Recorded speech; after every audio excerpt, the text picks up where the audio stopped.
यहाँ बैठे सभी पदाधिकारी जनप्रतिनिधि एवं आम जनता में अभिवादन करना चाहती हूँ और श्रम संसाधन विभाग के द्वारा संचालित विभिन्न तरह के योजनाओं के बारे में यहाँ मैं आप लोगों को जानकारी दूंगी। जैसे कि कोई बच्चे, आपके बच्चे हैं, मैट्रिक इंटर में पढ़ाई कर रहे हैं, तो अगर उन्हें 80% से अधिक अंक प्राप्त करते हैं वो, तो उन्हें 25,000 की अनुदान राशि दी जाती है और 70 से 80% अंक प्राप्त करने पर 15,000 की राशि दी जाती है और 60। इसमें दो विभिन्न जातियों के व्यक्ति यदि शादी करते हैं तो उन्हें 1 लाख रुपए FD दी जाती है, जिसे वे 3 साल बाद निकासी कर सकते हैं।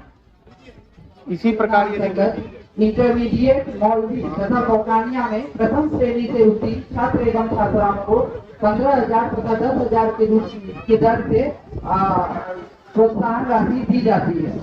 मुख्यमंत्री अल्पसंख्यक मुस्लिम महिला परित्यागता तलाकशुदा योजना अंतर्गत अल्पसंख्यक समुदाय के जो भी महिलाएं जो कि परित्यागता है या तलाकशुदा है, उनके सरकार द्वारा एक मुश्त 25,000 की राशि वित्तीय सहायता के रूप में दी जाती है।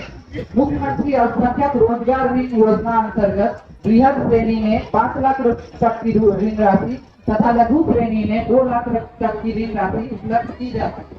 धन्यवाद।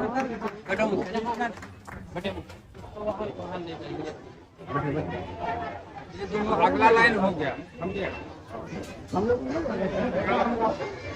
धन्यवाद सर। अब मैं जिला अल्पसंख्यक कल्याण पदाधिकारी महोदय से आग्रह करता हूं कि 2 मिनट में अपना मतलब अपना जनसंपर्क में विचार रखने की कृपा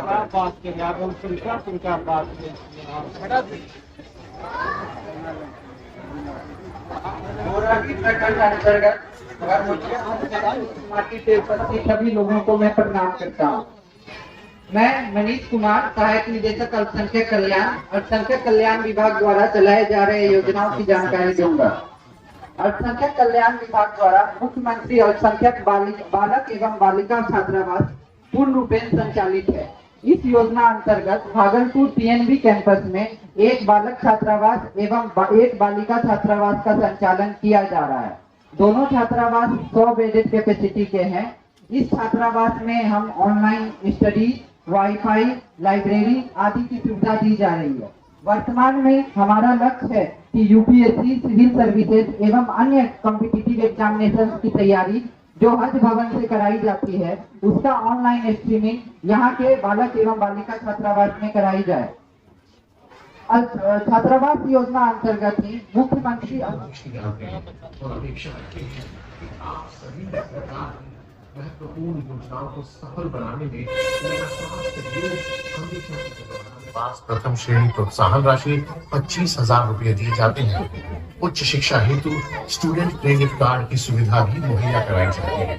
पंचायत के प्राथमिक माध्यमिक विद्यालय, राजकीय कृत बालिका उच्च विद्यालय, कस्तूरबा गांधी बालिका विद्यालय और रोजाना आती हूँ, मैं स्कूल नहीं होती, इसके अंदर पढ़ाई भी बाधा नहीं होता है, इसलिए मुख्यमंत्री नीतीश कुमार को मिला धन्यवाद।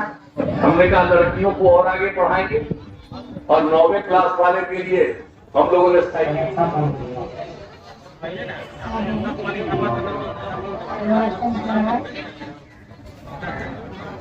हम लोगों के अभिभावक आदरणीय जिला पदाधिकारी महोदय हम लोग के बीच में आ चुके हैं।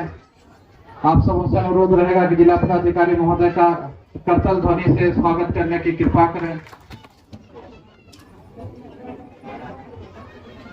आदरणीय जिलाधिकारी महोदय, विकास आयुक्त महोदय, SPM सर, सभी वरीय पदाधिकारीगण, उपस्थित माताओं बहन,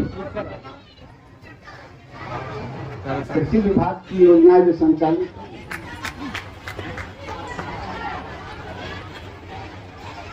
तो धन्यवाद सर। जन संवाद की इस कड़ी में आगे मैं कार्यपालक का गद्दा पीएचडी को आमंत्रित करता हूं, उनसे अनुरोध करता हूं कि पीएचडी के योजनाओं के बारे में संक्षिप्त रूप से जानकारी उपलब्ध कराने की कृपा करें। जलापूर्ति का वार्डों का हस्तांतरण टीएलटी में कर दिया गया है। हस्तांतरित किए गए वार्डों में त्रुटियों के निराकरण हेतु प्राकलन तैयार किया जा रहा है। वर्ष 2000 के सभी पब्लिक को बताना चाहता हूं कि जन संवाद का उद्देश्य क्या है। जन संवाद कार्यक्रम का उद्देश्य है कि सरकार द्वारा संचालित योजनाओं के क्रियान्वयन के समय आदरणीय डीएम साहब, जिला के सभी वरीय पदाधिकारीगण, यहाँ पे उपस्थित सभी जनप्रतिनिधिगण, माननीय जनप्रतिनिधिगण एवं यहाँ पे उपस्थित सभी लोग, आप सभी लोगों का बहुत बहुत अभिनंदन कि आप लोग इस मात्रा उस भीड़ में यहाँ पे उपस्थित हुए हैं। जैसा कि आप लोग जानते हैं कि ये जन संवाद कार्यक्रम में हम लोग का मुख्य उद्देश्य ये रहता है कि जितनी भी सरकार की जन कल्याणकारी योजनाएं हैं उससे आपको रूबरू करा सकें। यहाँ पे फ्लेक्सेस के द्वारा, पैम्फलेट के द्वारा और कई वरीय पदाधिकारियों के द्वारा भी जितनी भी योजना है उसके बारे में आप लोगों को बताई गई, आप लोगों को उसके बारे में विस्तृत जानकारी दी गई। और अगर आप लोगों को और भी कुछ इसमें जानकारी की आपको लगती है कि अपेक्षा है या जानना है, तो आप कभी भी किसी भी समय प्रखंड कार्यालय या जिला कार्यालय आ सकते हैं। आजकल इंटरनेट पे भी सारी योजनाओं के बारे में पूरी डिटेल रहती है और आजकल माध्यम में इंटरनेट ही हो गया है बहुत सारी योजनाओं पर अप्लाई करने के लिए। तो ये तो एक पहला पहलू था कि किस तरह से आप लोगों को, जिन लोगों को अभी तक योजनाओं के बारे में पूरी तरह की जानकारी नहीं है, उन्हें भी पता चले। आप लोगों में से बहुत सारे लोग होंगे जो ऑलरेडी इन योजनाओं से लाभान्वित भी हुए होंगे, चाहे वो पीडीएस के माध्यम से हो, आवास योजना हो, आंगनबाड़ी हो। तो इस तरह से आप सभी लोगों के बीच ये सभी योजनाएं चलती रहती है और आप लोग इससे लाभान्वित भी होते हैं। परंतु जब भी कोई योजनाएं बनती है और जब उसको धरातल पर उतारा जाता है तो कुछ ना कुछ कमियां रह जाती है। उसी कमियों को पूर्ण करने के लिए आप लोगों से सुझाव आमंत्रित किए थे। बहुत सारे लोगों ने यहाँ पे बहुत ही आवास योजना के बारे में बताया गया। तो आवास योजना का जो लक्ष्य आता है वो हम लोग आपकी बात विभाग तक भी पहुंचाएंगे, इसलिए ये भी सुझाव नोट कर लिया गया है। तो जो जिला स्तर से होने लायक है वो हम लोग करेंगे, जो हम लोग को लगता है कि राज्य स्तर पर आप तक की बात पहुंचाई जाए वो वहां पे पहुंचाएंगे। तो आवास योजना एक बहुत ही महत्वपूर्ण योजना थी। उसके साथ साथ ये लोग हम स्वच्छता पे ध्यान दिए हैं। आपके पंचायत में भी जो WPU है, कचरा प्रसंस्करण इकाई, उसका निर्माण कराया जा रहा है। बाकी कई पंचायतों में हो चुका है। तो इस सब में हम लोग भी लगे हुए हैं। आप लोगों को और भी अगर किसी भी तरह का सुझाव देना है तो आप लोग सादर आमंत्रित है कि यहाँ पे आए और हम लोग के बीच में बताएं, ताकि और किस तरह से बेहतर कार्य कराया जा सकता है। साथ ही आप लोग इतनी भीड़ में यहाँ उपस्थित हुए हैं उसके लिए बहुत बहुत धन्यवाद। इतने महत्वपूर्ण सुझाव दिए हैं उसके लिए भी बहुत बहुत धन्यवाद। और यहाँ की पंचायत की टीम, पंचायत के सभी लोग एवं प्रखंड के सभी टीम, कितने अच्छे से आप लोगों ने इस कार्यक्रम का आयोजन करवाया है उसके लिए बहुत बहुत धन्यवाद। अब निकलेगा ना, चलिए।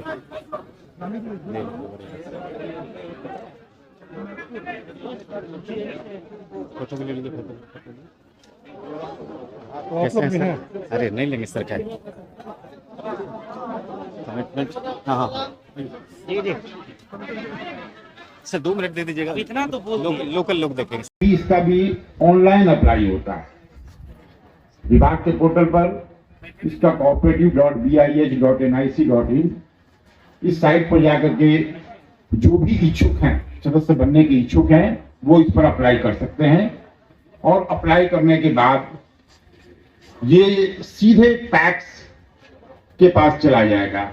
पैक्स की कार्यकारिणी को ये दिया गया है कि 15 दिन के अंदर उनको उस पर डिसीजन लेना है। 15 दिन के अंदर उनको कार्यकारिणी की बैठक करके उनको सदस्य, अगर वो योग्य हैं, हर तरह से एलिजिबिलिटी पूरा करते हैं, तो उनको सदस्य बना देना।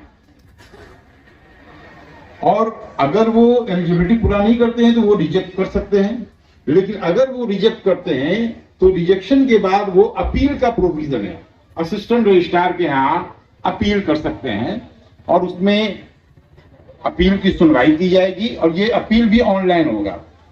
अगर आपके आवेदन को रद्द किया गया, अगर गलत आधार पर रद्द किया गया, तो असिस्टेंट रजिस्ट्रार एक उप विकास आयुक्त महोदय को मैं आमंत्रित करता हूं, तो उनसे अनुरोध करता हूं कि अपने आशीर्वचनों से हमें अनुग्रहित करें, मार्गदर्शन उपलब्ध कराएं। आदरणीय DM sir, SSP sir, SDM साहब,